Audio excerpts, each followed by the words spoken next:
Season 2.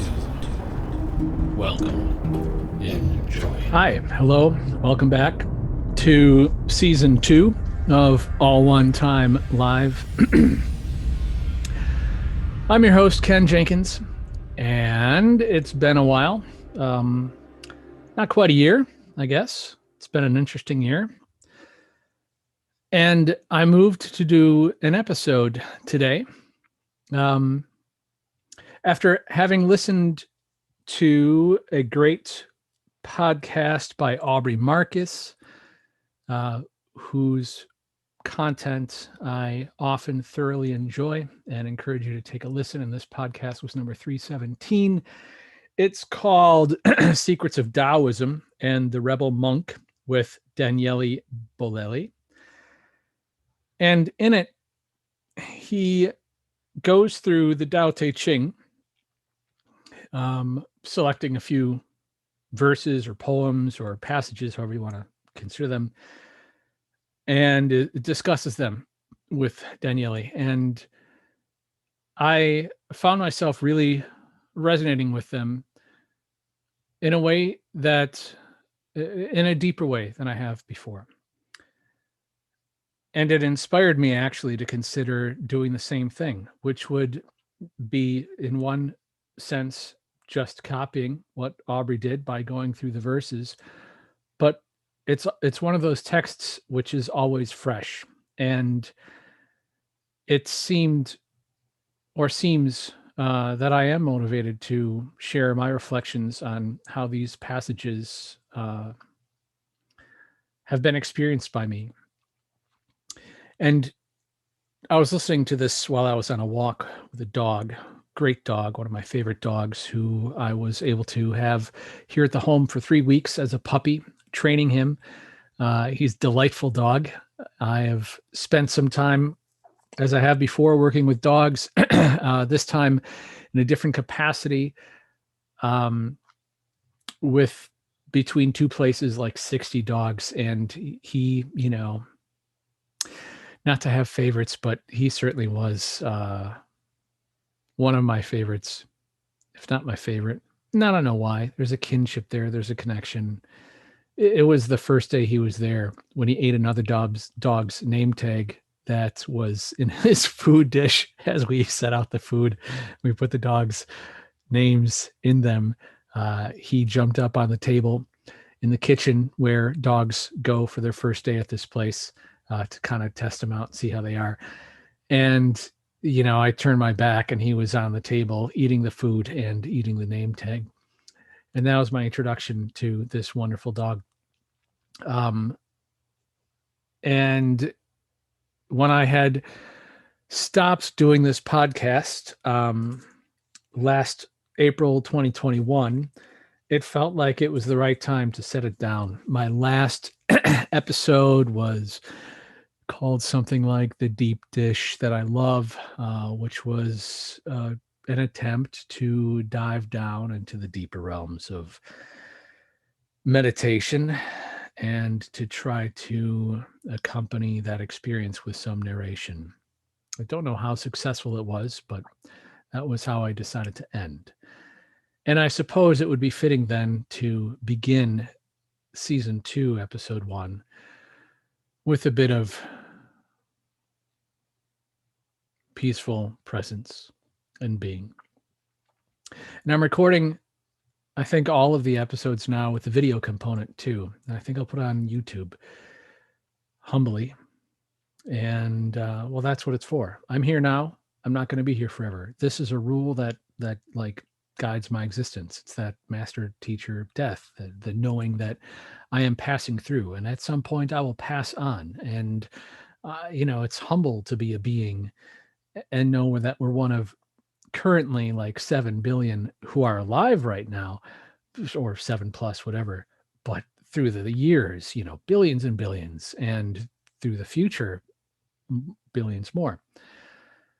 So it's about sort of letting go of the ego. It's certainly not about gaining fame and notoriety, which seems to be a burden I would not want to yoke, but about the whole purpose of this podcast, which is to give something. and to give something for free. That said, I've, stand by. I'm not going to ever charge for this, but I may set up like a Patreon, like in Vipassana, how everything through Vipassana, school of meditation and sort of the introduction to Buddha boot camp in a way, is offered for free. Yet there's an option to support, and I think I may go that route. It feels good to do that, so I think I'll do that.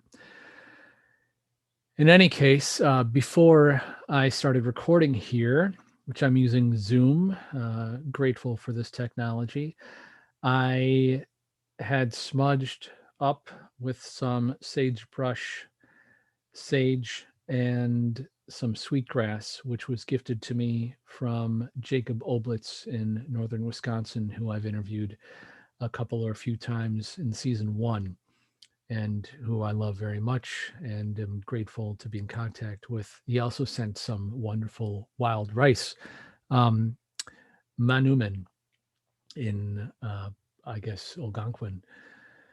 And,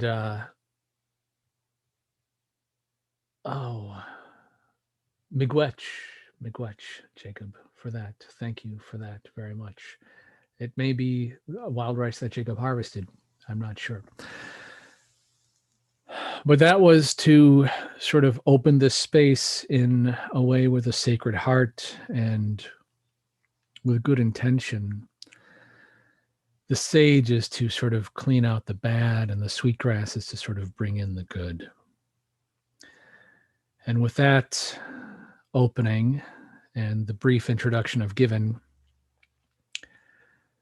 I'll invite you to join me just now in settling into a space of being present and mindful. And I'll try to maintain this throughout this first episode of season 2. And it begins with the breath. And just relax. Whatever position you're in, get in a comfortable position. I hope that you're comfortable right now. And when you breathe, just feel this natural action that our whole life we engage in from the moment that we are born, as long as we are here for. Speaking of born, in the space between season 1 and season 2, I've had a baby boy with my wife, and his name is Eldon, which in Swedish means the fire. And we picked that name in all of our name searching and we had hundreds of names in the end, both male and female. And then we found out it was a boy, just limiting it to male, and really looking and looking and looking.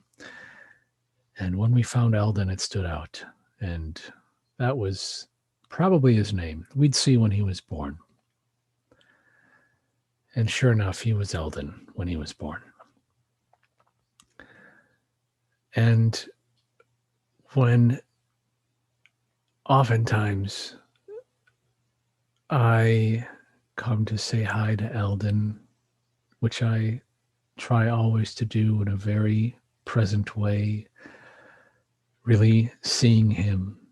And there's almost like a click there in seeing him.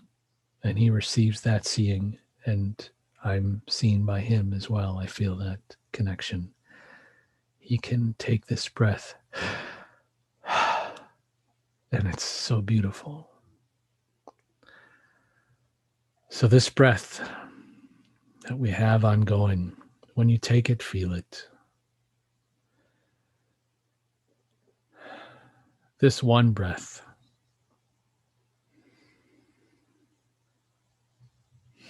This one breath is always the breath, the one breath, the first breath, the now breath, the final breath.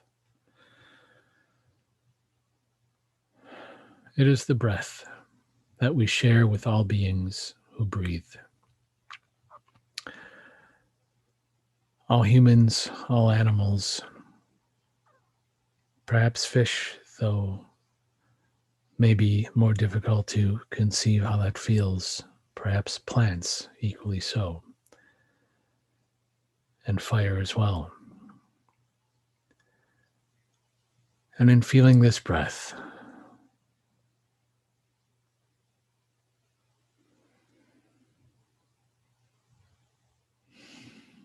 it is all that there is that we need do.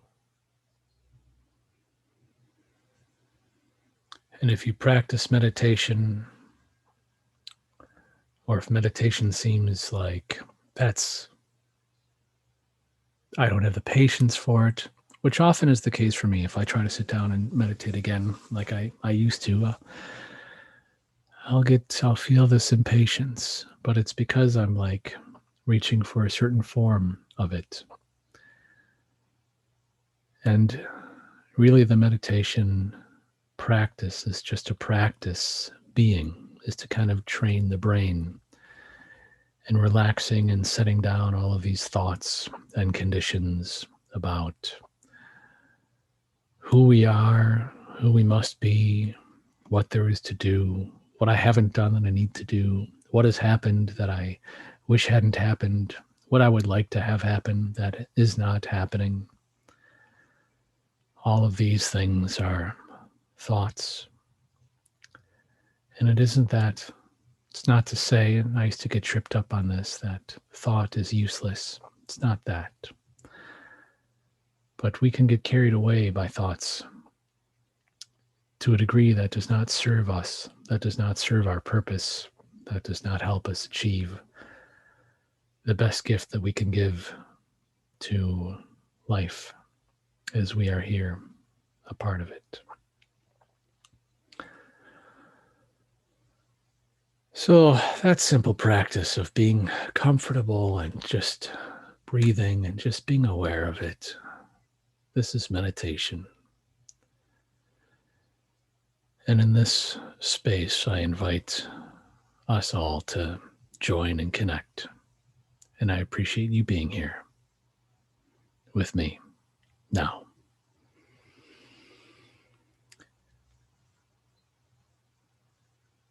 And I don't know how long this episode will be. As the first, it should maybe be a bit more formal. And it's not that I've actually recorded a few episodes and interviews already for season 2, a couple with Chris Moraski, the Stone Age skills specialist, as you may recall from season 1, Ralph Lewis as well. And I'll have some more with him. And other people will join in season 2 also, I hope. So, and I've even recorded, I don't know, 3 or 4 on my own earlier, but I haven't published them. And I even intended, a recording as episode 1 of season 2. And alas, this is now taking its place. Maybe I'll share it at some point. Maybe it'll be archived. I don't think that I recorded that in video, but maybe I'll find another way to put it out on YouTube and just have some kind of screenshot or pictures, whatever. On my walk with this great dog today, as I was listening to this Aubrey Marcus podcast about the Tao and about Zen, so much of it is about emptiness, about letting go of the notion of knowing something. The opening line, it depends on translation. I just, is sort of in preparation, minor preparation for this episode, purchased on Kindle, Tao Te Ching for like $2.99. And it's not a translation that I am used to. I'm used to a different translation, earlier translation, I suppose. But, the content, I am sure, is the same, just said in different ways. And the opening line, after all, is that words aren't going to matter. The Tao that can be spoken of is not the true Tao. In this version that I just bought, it is The Tao that can be understood is not the eternal cosmic Tao. It's just an idea that can be expressed in words. Oh, sorry. I start again. 1. What is the Tao? The Tao that can be understood is not the eternal cosmic Tao, just as an idea that can be expressed in words is not the infinite idea.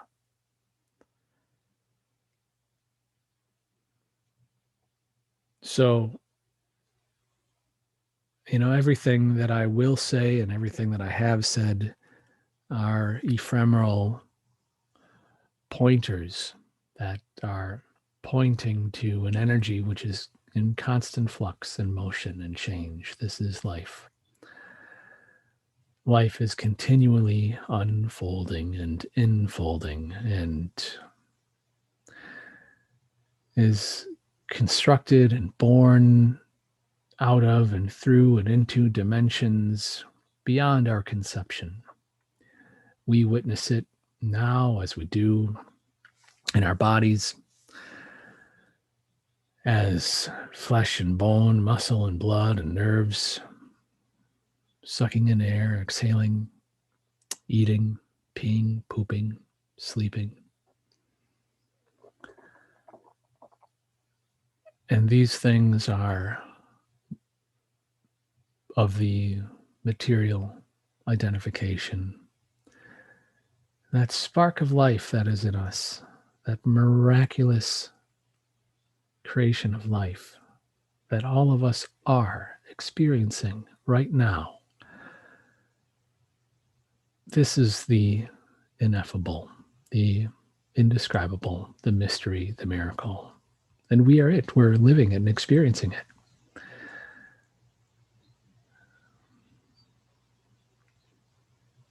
I suppose my intention today seems to be sort of broad and encompassing and seeking to be well-rounded and sort of outlining a general scope of where I'm at now. And back to the walk with the dog, my identification with what was being discussed between Aubrey and Daniele. I identified it as myself as being happily so or naturally so, a broken man in a way, not for sympathy, not for boohoo, certainly not for victimization, just a recognition that I am not some final form, some ultimate,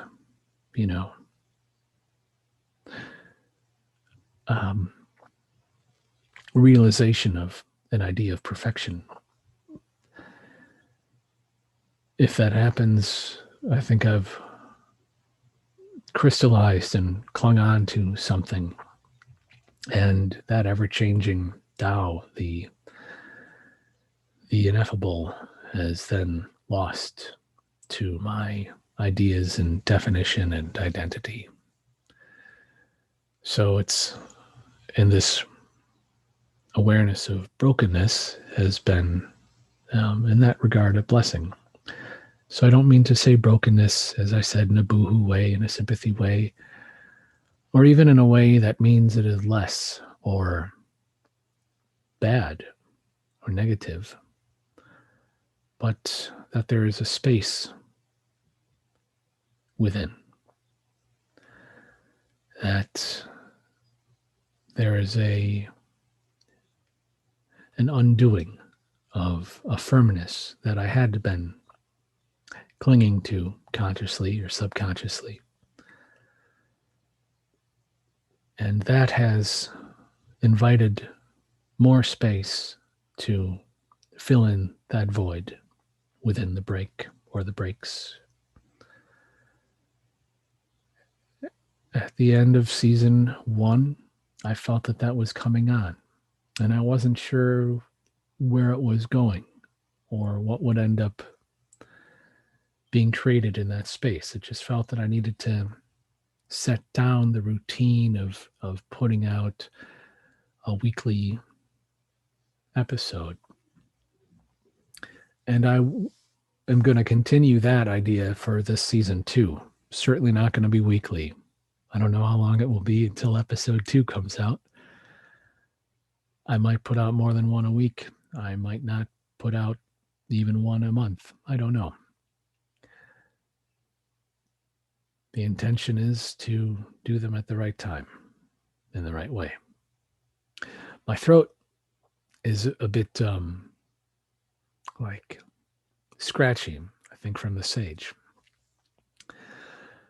I feel like I've got a sock in there or something. Take some water. I don't know how much it'll help, but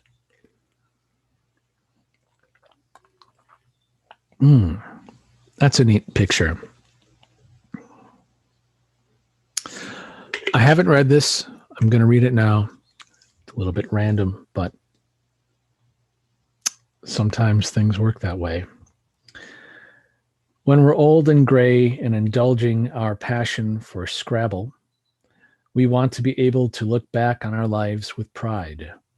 That's why we put our juices in bottles of 30% recycled plastic.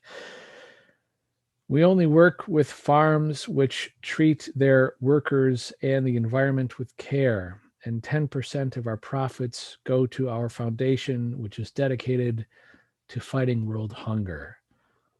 So we can already look forward to the time when we're old and gray. Well, that's cool. There's something that I would like to at least try and fail at, if not try and succeed at, before I leave this existence. And that is an international leadership academy, which encourages primarily an understanding of how to more effectively and harmoniously resolve conflict and meet challenges and problem solve, and will also unfold, I hope, however it comes to be, the ideas of STEM, science, technology, engineering, and math, and arts, so STEAM, really. Much about communication, much about being humble, much about a deep valuing and understanding of the gift of the desire to understand when our ideas are not altogether right, which is probably going to be all the time, as things are always changing. To give some room to be wrong and to have the courage, if it takes courage or humility, to say that, to approach a conversation, discussion, negotiation, conflict with an attitude of, I want to understand, which may be that I have to abandon what I have believed to be right so far. Doesn't mean that you do, but it does require a genuine, curious approach with love to better understand a problem and hopefully, perhaps, to be working with others and recognizing all the various diverse gifts that a team can bring to resolving conflict, to solving a problem, to finding creative solutions, to help us through whatever challenges may lay ahead in the future for this leadership program would be for young adults, but I think also for not as young adults, because it's never too late to engage. The story of Lao Tzu, who is credited as the author of the Tao Te Ching. I have this bright, like circular light, which is like popular for podcasts. It's pretty bright, but if I turn it down, you wouldn't see how shiny my skin was. But you also would be seeing a poor video quality as it gets darker in here. So, but it's a bit weird. I don't know. Anyways, it's how it is for now. Lao Tzu. There was discussion in this podcast, Aubrey Marcus, number 317, as to whether or not he is an actual historic figure. And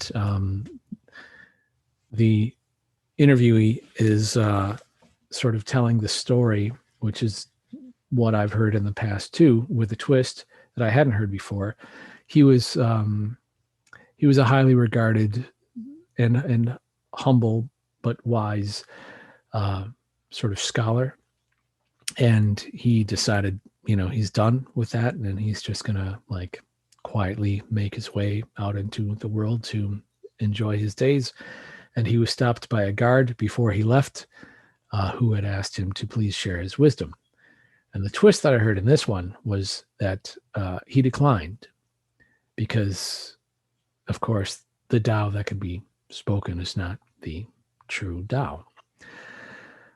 But this guard was like, well, I think it's really important. And since I have the duty, obligation, and authority to say who comes and who goes, I'm going to keep you here. And so he put him in a jail and gave him paper and something to write with until he wrote this down. This is like 2,600 years ago, something like that. So Lao Tzu was, if he is a historical figure at all, he was reluctant to be any kind of author of this because it isn't about Lao Tzu. Just like in Buddhism, it isn't about the Buddha. And they mention this too. And I've talked about this, I'm sure, in season 1. In Zen Buddhism, there's some expression to the effect of, if you meet the Buddha on the road, kill him, because it's not about the Buddha. It's about the idea. It's not about the person. So in this International Leadership Academy, I've been a bit stuck on moving forward with it because I'm reluctant to be a personality in it. I want to somehow organize it. I want to somehow find the right people and get them together. But I really want to be almost invisible. And between the season 1 and season 2, part of my own personal reckoning with this idea is a realization that there is a role that I will need to play, initially at least. And that's part of the work. Okay. And it will involve me and whatever personality, a lot to be said about the illusion of personality and the illusion of self and identification. But anyways, that aside for now, it'll require me to bring that personality to the fore in order to get to a place where we do have a board of the right people and a mission that is able to outlive myself or any other individual, and continues to grow and foster this idea of harmonious problem-solving, conflict resolution, and true, genuine leadership. Genuine leadership being something like a leader doesn't create followers, a leader creates more leaders. And that kind of inspiration, that kind of fire that is lit and that spreads to you and that you then can spread to others. So there's something that was just brought to my attention by my wife earlier this week, who is, of course, Estonian, and they share a border with Russia. And there's a lot of Russian influence and people of Russian descent in living in Estonia. And there's a book that she had heard of that I hadn't heard of, which is now finally making its way into the US. It's been a huge bestseller in Russia and in other places in the world. And it's called Reality Transurfing. And I'm interested in it because of the way that it came to me, but I have not read it yet. What I did do was sort of look up different places that I could learn about it.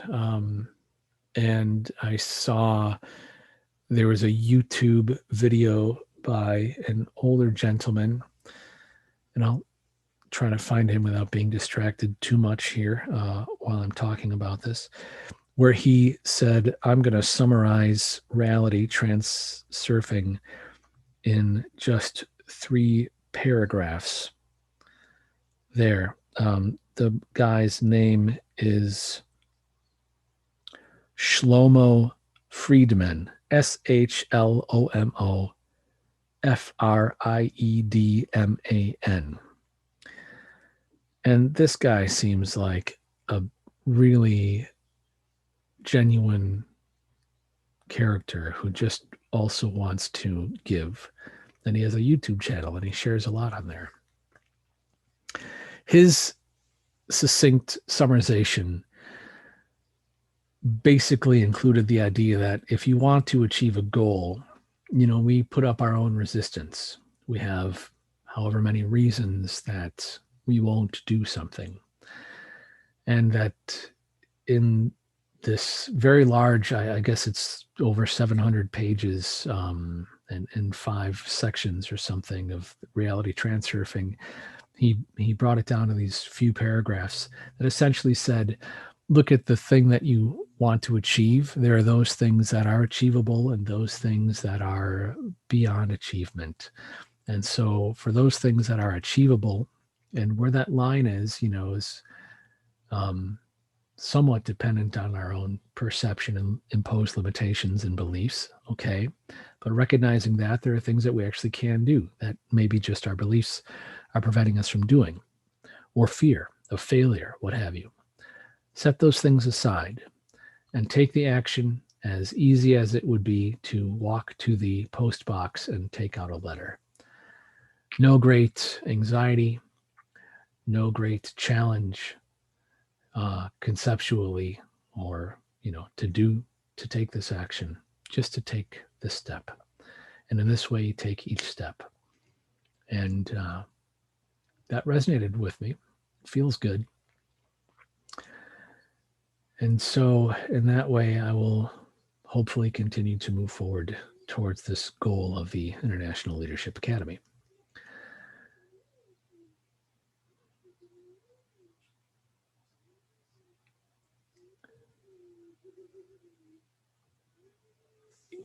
Similar to this bottle and the words I read here, there's in Wisconsin a Menominee lumber company that provides select harvested wood in such a way. I think it's called 7th generation, and it's called that because, and I hope I'm not sort of crossing streams here. The new Ghostbusters was pretty good. Speaking of crossing streams, but anyways, I believe that the 7th generation company is owned by Menominee and from Wisconsin.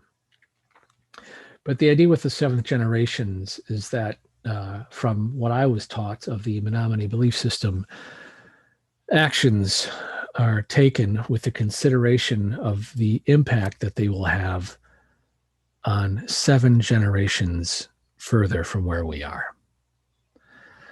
So that is a beautiful consideration, and that is the motivation that is of greater balance. It's not about what I can get right now, how many toys I can, whoever dies with the most toys wins. It's not that. It's what we can give in our lives. I spent some time, as I've talked about before, working in hospice. And my motivation to do so was to be able to talk with people as they were leaving their life and they knew that they were leaving their life, and to understand what was most important to them. And it wasn't what they did as a job or how many things they had, it was how they conducted themselves. This was consistent. How true they were to people, how true they were to themselves. And this is something like that, to have integrity. Don Miguel Ruiz is the author of The Four Agreements. And that's a great book in the Toltec tradition, which is related to the traditions that Carlos Castaneda wrote about in his series of books with Don Juan as his teacher. And these principles of having integrity in your words and actions that Don Miguel Ruiz talks about in the Four Agreements, this is a part of that flavor, to be able to have true words and true authentic being and true authentic thoughts that turn to words, that turn to action, and sort of a hierarchical procession of engaging yourself with the rest of the living universe that we're all a part of, not apart from. We are inseparable from all of being, all of creation. A bit of a tangent or a left or right turn, perhaps, but speaking of all of creation and that which we are all a part of, which can sometimes be difficult to conceive of, I'm so excited about the James Webb Space Telescope that is out there now. These huge panels that are going to be retrieving infrared or near infrared light signals that can, see through dust clouds and other obscuring whatever forms that have prevented us from seeing as much or as far, because it's put in a clever orbit so that it's always within the shadow of the sun. I think that's how it goes. And it also has it operates at a super cold level, so it has like these multiple heat shields on it. It's quite an amazing thing. And that is now out there in place in the right orbit, and all the panels have unfolded successfully. And boy, what we will be learning in the very near future about the galaxy that we exist in, and perhaps galaxies beyond, certainly planets and stars. We are all a part of that. We are an eventual expression of that life. This is undeniable. We are only separate from that in the mechanics of, being oxygen breathing, gravity bound, fleshy creatures. We're not, nuclear suns. But we are nevertheless a part of this entire universe from the very beginning.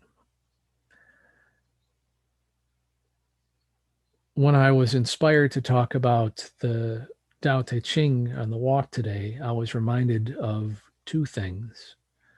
So I really encourage you to listen to that Aubrey Marcus, number 317, because it kind of talk about how the Tao, it said that the Tao existed before God. And the way that they talked about it reminded me so much of that dream that I had, that I shared with you all in episode or in season 1, when I was dream walking, as was shown to me by the man who had owned the land that I had stayed on in Idaho. And in this dream walking, I was in a scholarly university setting somewhere in the universe, timeless. It had people from all epochs, all times and places there, who really were students of life. And as my initiation there, as a new student there, being welcomed to this place, I was given a book. And I read in this book a story of how things came to be. And the story went, though I've said it before, it bears repeating many, many times, I suppose. For me, I go through it frequently, generally, relatively speaking. In the beginning, there was just like a geometry, sort of like an idea of a form. And in the conversation about the Tao in this episode of Aubrey Marcus, they talk about, there was just a construct in the beginning before there was God. It was the construct, the underlying, conditions upon which all of this would unfold. So in the book that I was reading, it was that there was this sort of idea, like a geometric formula that existed, and it just existed. It existed in a timelessness, and in that way, in an infinite state. And at some point in its infinite being, it had gathered, in a way, a critical mass of being and a awareness, and it simply wanted, through a feeling of love, to not repeat again, as in this one formula that had existed infinitely in a non-repeating way, as a sameness, as a oneness, as a stillness forever. Though it also had some like number assigned to it, like 300,000 years or something like that. Quite a short time. But I think that was just in the book to give your mind someplace to park the idea. 300,000 years of infinity. And at some point, it just developed this desire, this love, to not repeat exactly the same again. And it was so. And from this love has come the rest of the universe and brought us to where we are today. I found that really interesting. I found it interesting as well. I was looking up Rudolf Steiner the other day, who's authored so many things, like, biodynamic, sustainable agricultural practices and the Waldorf school system. And he wrote a book that my brother gifted to me. Thank you, Dylan. I think it's called How to Attain Higher Worlds. And he was considered some kind of mystic or occultist, as it said in Wikipedia. But one of the things he said when he was like 9 years old, he had a dream where his aunt came to him and gave him some instruction, and she lived in a faraway town. This is like in the 1800s. And they didn't know it at the time, but she had just passed. And this led him to, through his own direct experience, which I will say again and again is the primary source of our own understanding, not what I say or what anyone else says, Rudolf Steiner or even, any spiritual religious tradition. Our direct experience is primary, though our understanding of it may then get in the way and limit or mislead or what have you. But anyways, he had this direct experience, and it inspired him to recognize that there is more going on here than many may understand or limit themselves to understanding or believing, recognizing. And he said something about how he sees mysticism or spirituality as a geometry. And I found that fascinating too, and compelling. And I also heard in the last several months, since the end of episode or of season 1 of All One Time Live, about Islam and how you cannot show God or even say God's name because it is ineffable, and that in their mosques, the sort of glory or the inspiration of so much of the architecture or decor design is geometric. And I have seen some of the interiors of mosques just on screen, not yet in person, but I've been awed by them and how recognizable they are to experiences that I've had in the past with psychedelics and with what have felt like very transcendent and concrete spiritual direct experiences, albeit through the introduction of a different substance into my body and mind and brain, which are unlocking the potential to see, hear, understand, witness in a way that otherwise, is somehow not available.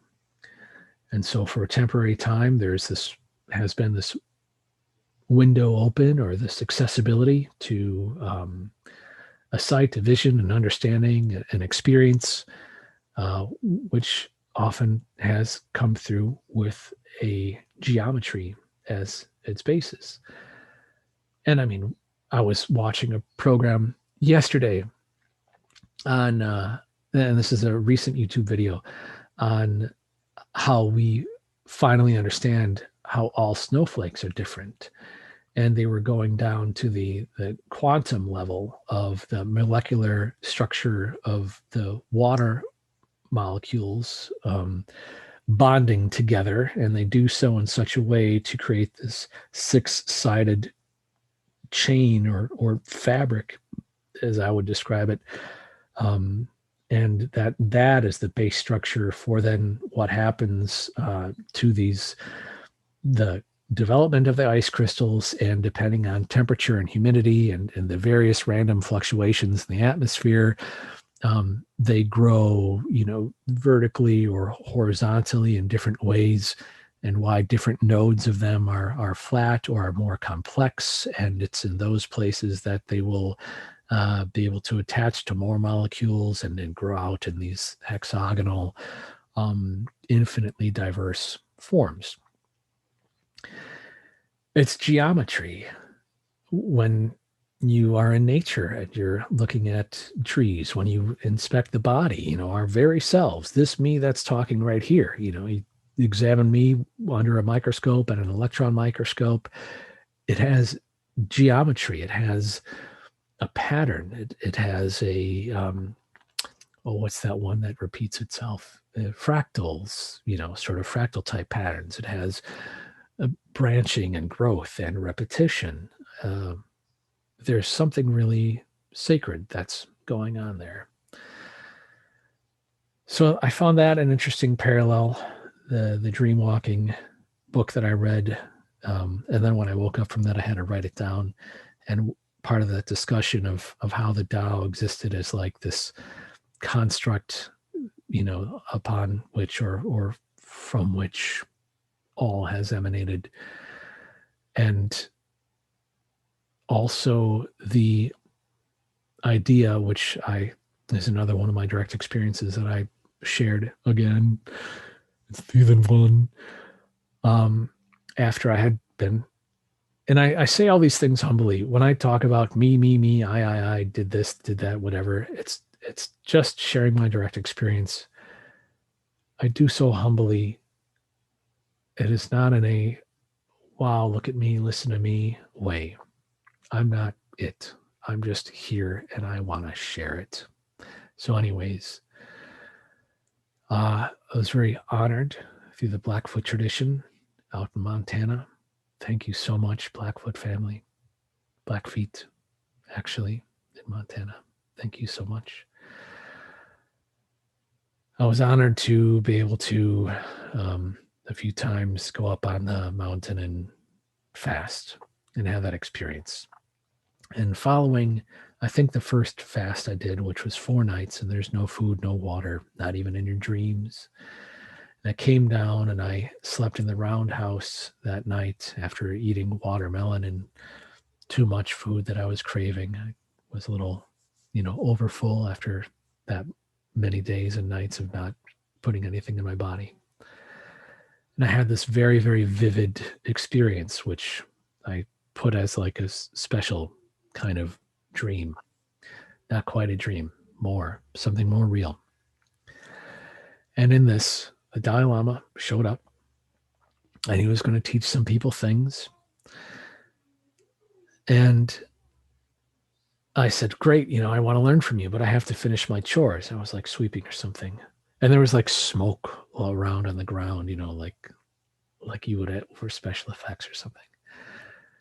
And I was like, oh, I really want to learn, but I have to finish my chores. Will you teach me after I finish my chores? Yes, I will. Okay, great. So I finish my chores. I come back and I'm looking, Dalai Lama's gone. I'm like, hey, Dalai Lama, what's the deal? Where'd you go? You're going to teach me. Boom, he appears. And it's not the current Dalai Lama. It was like some previous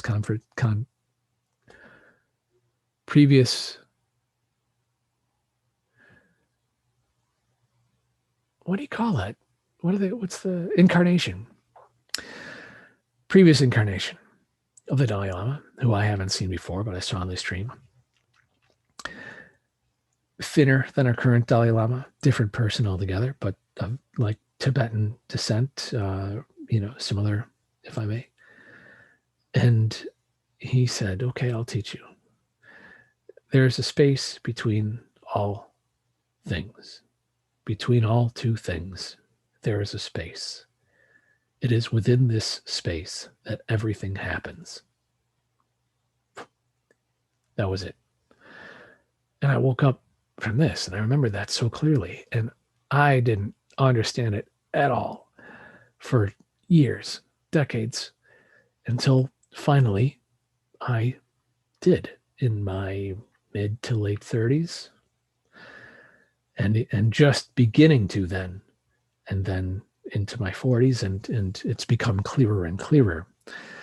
And that also has to do with this idea of the James Webb Space Telescope, of the geometry that is not something, but is something, of the breath of that which we all share, of the sacred geometry that is what we are all composed of. If you look through a microscope or an electron microscope, that there are the things, but those things are sort of static, and they come out of the space between them. They do not exist for it not having the emptiness for them to exist within, for there not to be the space for the form to transverse, which then gives you time. This motion, it's A to B, that gives you time. When there's just oneness, when there's just all one, there's eternity. What was it James Blake said at the end of or it's the end, or it's a portion of a much longer poem, but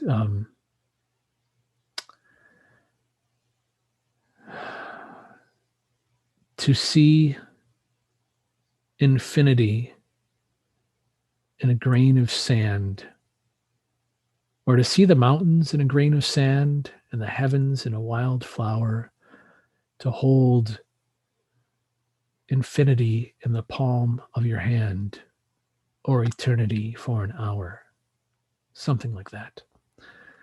Or said another way, which I've heard recently, it's not that we're a drop in the ocean, it's that we are the ocean in a drop. It's this dimensional relationship which underlies all being, and which is within us now, which maybe we're starting to peek into the further down we're looking through, quantum physics and quantum mechanics. I certainly barely know anything about that at all. But it appears to sound that, as our observation influences an experiment at that level, there's an interplay of consciousness of the consciousness, is that a physical thing? It certainly operates within the physical, but it in and of itself, it's nothing that we can put in or take out of a being yet, perhaps. I don't know. But it is something else. It's the whole that is greater than the parts. It is something that cannot be defined by a limited finite quantity. It is something of spaciousness, of movement, of flux, of change, of being.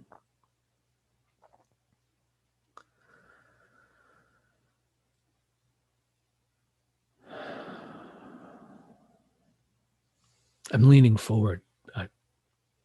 Maybe it's the light. Maybe it's. I apologize if my doing so to the mic makes the volume go up and down in an annoying way, but it's just some force of habit.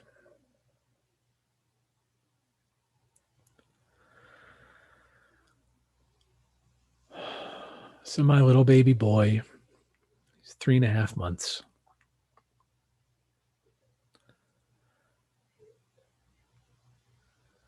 I hope to be a part of providing a greater future for him and for all generations, 7+ down the road,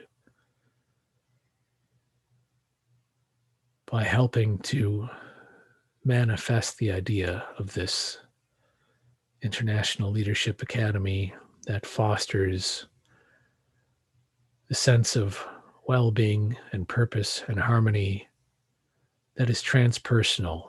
It includes the self, but transcends the self. It includes all of life that we are a part of. It is future and solution-oriented. It is not about greed. It certainly should include some exercises that help us understand and recognize ego, not chastise ourselves for it because it's a natural part of being human, but to recognize it so that we are able to allow it to be without restricting and limiting us, and thereby perhaps allowing it to somehow dissolve, evaporate, and or expand, transcend, and include, to allow for the benefit of all beings through our words and thoughts and actions. All right. I guess that's it for season 2, episode 1. I hope I wasn't too much all over the map. You know, these things are stream of consciousness. There's something that relates all the many words that are never the true Tao, but that are hopefully pointing in some direction that you feel, that you resonate with instinctually.